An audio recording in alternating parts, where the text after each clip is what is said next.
CERN is the world's largest particle physics research laboratory. It covers 6 square kilometers, scattered over 12 sites either side of the Franco-Swiss border near Geneva.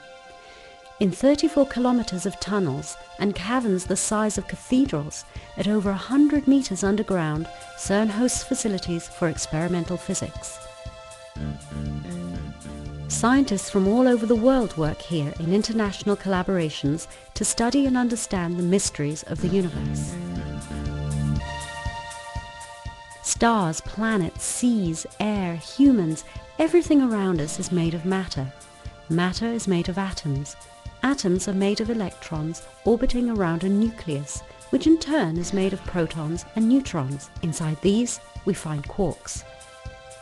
In CERN's newest accelerator, the Large Hadron Collider, due to start operation in 2008, particles will collide at nearly the speed of light to study the quarks and other particles.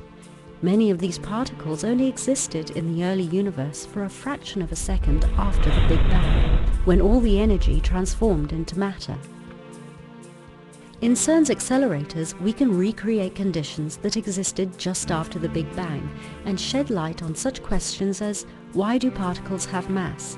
What is the nature of dark matter in the universe?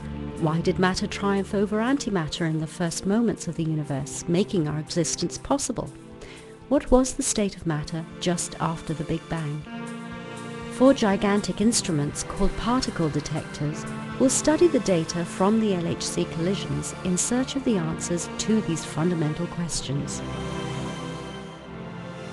The experimental and theoretical study of these conditions allows us to understand the fundamental laws of nature and to unveil the ultimate mysteries that govern our universe.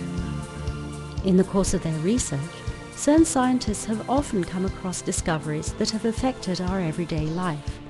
The technology used for particle detectors is at the origin of security scanning equipment and several medical applications. And the World Wide Web was invented at CERN in 1990 by the British scientist Tim Berners-Lee.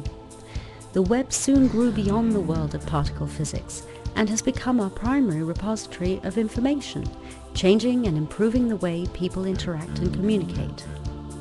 To treat these massive amounts of data produced by the Large Hadron Collider, physicists, together with experts from industry, are building a web of cooperative computing called the Grid.